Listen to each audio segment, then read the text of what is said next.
Oke, assalamualaikum warahmatullahi wabarakatuh. Perkenalkan, nama saya Muhammad Ferry Alwarici. Di sini saya akan menjelaskan tentang berbicara untuk keperluan akademik.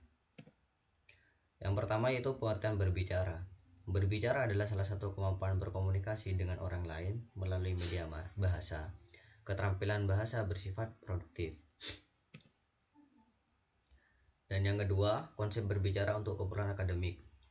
Di situ ada dua macam, yaitu yang pertama berbicara di muka umum, public speaking, atau berbicara pada individu. Dan yang kedua berbicara pada konferensi atau berbicara dalam kelompok yang meliputi satu seminar kelompok baik formal maupun non formal. Yang kedua prosedur parlementer, dan yang ketiga yaitu debat. Di sini itu persiapannya yaitu memerlukan persiapan dan keterampilan. Dan yang kedua yaitu berada dalam lingkungan akademik atau lembaga pendidikan.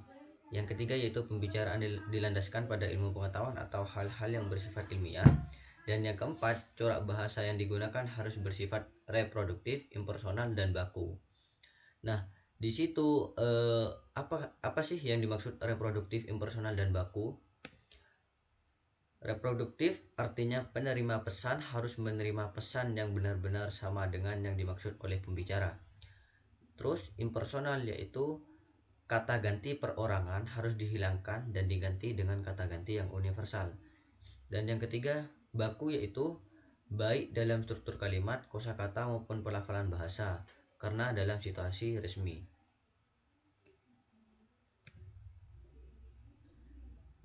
Terus persiapan berbicara.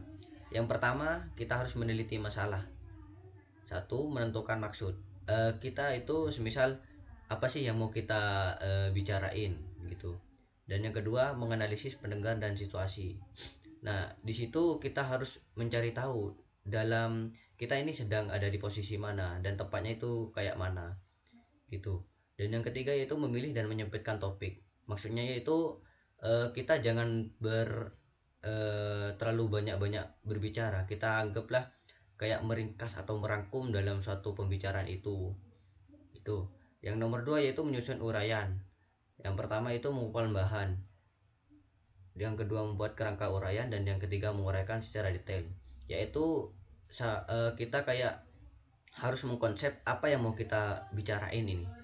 Sebelum kita berbicara kita harus menyusun dulu, mengkonsep dulu apa yang mau kita bicarain ini kepada seseorang gitu. Dan yang ketiga, mengadakan latihan dengan cara berlatih dengan suara nyaring. Nah, biar kita tampilnya itu pede, biar kita itu berbicaranya kepada audiens itu pede, kita itu harus berlatih dengan suara nyaring, yaitu kayak berlatih sendiri meskipun itu di kamar maupun dengan teman ataupun di mana gitu. Biar kita nanti pas bertemu dengan masyarakat luar ataupun audiens itu tidak kaku. Terus yaitu aspek-aspek penggunaan bahasa Indonesia ketika berbicara dalam situasi formal. Yang pertama, menggunakan bahasa baku. Bahasa yang digunakan harus sesuai dengan bahasa yang umum dipakai masyarakat atau audiens.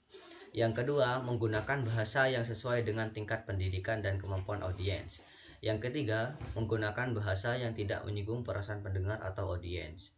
Yang keempat, menggunakan bahasa yang efektif. Yang kelima, menggunakan istilah yang relevan dengan topik yang dibahas. Yang keenam, memperhatikan informasi atau pesan yang benar dan bermanfaat bagi pendengar atau audiens. Nah, contohnya berbicara untuk keperluan akademik yaitu presentasi.